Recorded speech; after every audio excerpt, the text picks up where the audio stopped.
பாகிஸ்தானோட army commander field marshal அப்படின்னு சொல்லப்படுற ஆசிம் முனீர் பாத்தீங்க அப்படின்னா இன்னைக்கு இந்தியாவுக்கு ஒரு த்ரெட்டனை கொடுத்திருக்கிறாரு.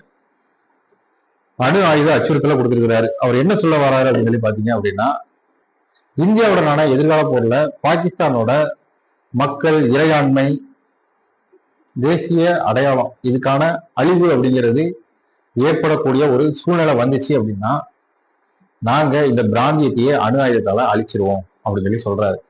அது மட்டும் இல்லாம அவர் என்ன சொல்றாரு அப்படின்னு சொல்லி பாத்தீங்க அப்படின்னா, நாங்கள் அணு ஆயுதம் உள்ள நாடு, நாங்கள் வீழ்ச்சி அடைகிறோம் அப்படின்னு சொல்லி நினைச்சோம் அப்படின்னா இந்த உலகத்துல பாதியவே நாங்க அழிச்சிருவோம் அப்படின்ட்டு சொல்றாரு. அவர் எங்க சொல்றாரு அப்படின்னு சொல்லி கேட்டீங்க அப்படின்னா, அமெரிக்காவில் இருக்கிற புளோரிடா அப்படிங்கிற இடத்துல ஒரு ஃபேர்வெல் பார்ட்டி நடக்குது. பிளாக் டை நைட் பார்ட்டி அப்படின்னு சொல்லப்படுற பார்ட்டி. இந்த பார்ட்டி எதுக்காக அப்படின்னு சொல்லி பாத்தீங்க அப்படின்னா, அமெரிக்காவில் இருக்கிற சென்ட்ரல் கமாண்ட் அப்படின்னு சொல்லப்படுற ஒரு மத்திய கட்டளை பிரிவு, ஓகே, இந்த மத்திய கட்டளை பிரிவோட ஒரு தளபதி அவர் வந்து பாத்தீங்க அப்படின்னா ஒர்க்ல இருந்து ரிட்டையர் ஆகிறார். ஸோ அவருக்காக பாத்தீங்க அப்படின்னா ஒரு ஃபேர்வெல் பார்ட்டி நடக்குது. அந்த ஃபேர்வெல் பார்ட்டிக்காக போயிருக்கிற ஆசிம் முனீர் பாத்தீங்க அப்படின்னா இந்த மாதிரியான பேச்சு பேசுறாரு. ஓகே, அவர் இது மட்டும் பேசல, மேற்கொண்டு அவர் என்ன சொல்றாரு அப்படின்னா, சிந்து நதிநீர் ஒப்பந்தத்தை இந்தியா நிறுத்துது அப்படின்னா அதனால 250 மில்லியன் மக்கள் பசியால பாதிக்கப்படுவாங்க, பட்டினியால பாதிக்கப்படுவாங்க.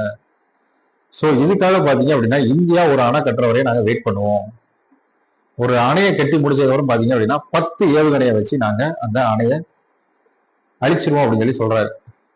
சிந்து நதி நீர் பாத்தீங்க அப்படின்னா இந்தியாவோட குடும்ப சொத்து கிடையாது அப்படின்னு சொல்லி சொல்றாரு.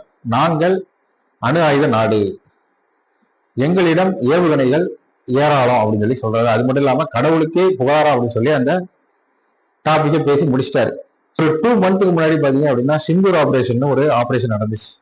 இந்தியா பாகிஸ்தான் மேல பாத்தீங்க அப்படின்னா போர் தொடுத்தாங்க. ஸோ அந்த போரையும் பத்தி கொஞ்சம் கேலியா பேசியிருக்கிறாரு.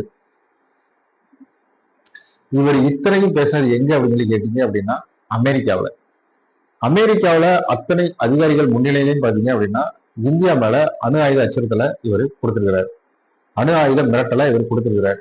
ஸோ இது வந்து பாத்தீங்க அப்படின்னா ரொம்பவே கவனிக்கப்பட வேண்டியது கூட. அது மட்டும் இல்லாம பாத்தீங்க அப்படின்னா இது ரொம்பவே கண்டிக்கப்பட வேண்டியது.